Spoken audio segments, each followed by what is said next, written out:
I would like to show you how to work the Icelandic bind off.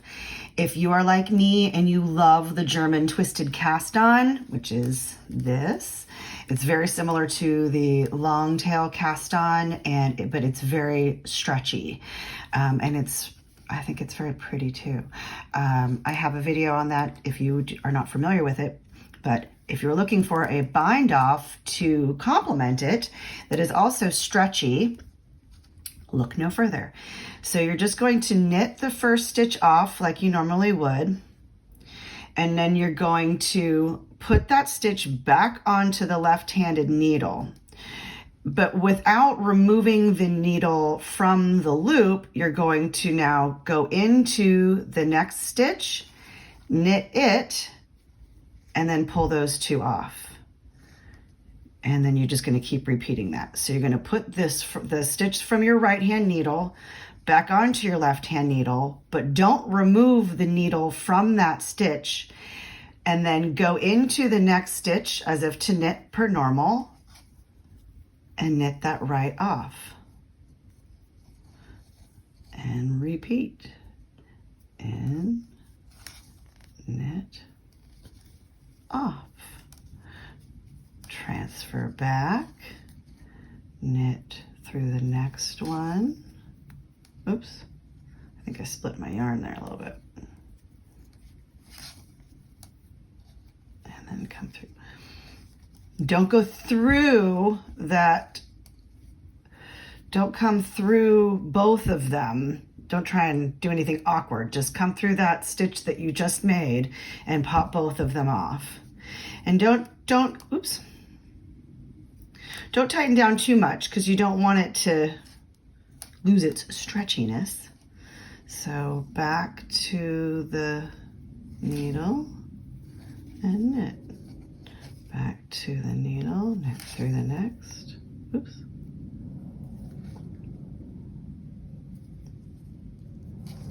So if you have problems like I just did, just take that stitch back off, put it back on the right hand needle and start over. Put it back on the left hand needle, knit through the next stitch, and take them both off.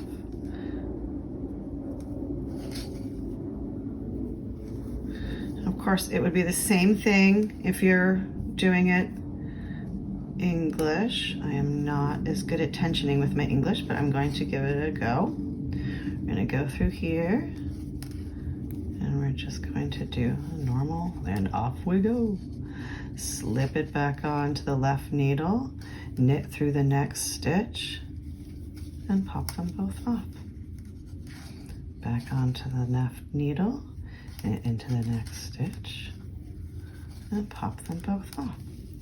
So you see, it's nice and stretchy, but it's also, sorry about that, it's also firm. So it's not real, floppy loose stretchy. It's more stretchy, firm stretchy, as in appropriate for wrists of gloves or mittens, for wrists of sweaters or jumpers,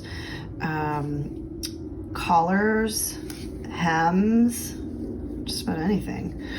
I also tend to be a bit of a tight bind offer.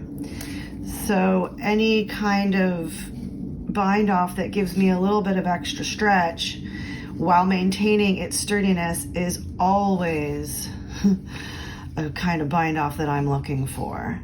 And the Icelandic bind off, I feel, is just really easy once you get into the rhythm. As you can see here, it's just like knitting almost, so there's no real nothing really new to learn or any tricky step to remember.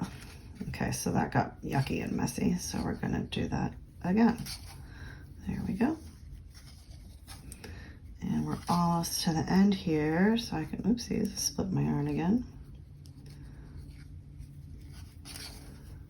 And I can show you how nice and stretchy it is.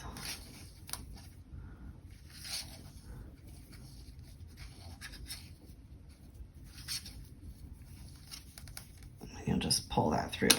How do you normally do, but I'm just going to show you right now. See? And it matches the garter really nicely. I did something a little funny here. I think I just left it a little too loose, but you know, you can just kind of tug and pull here and it makes it nice and neat again. But as you can see, it matches the garter ridge very nicely. It's nice and stretchy, but it's also firm. It's not flopping all over the place.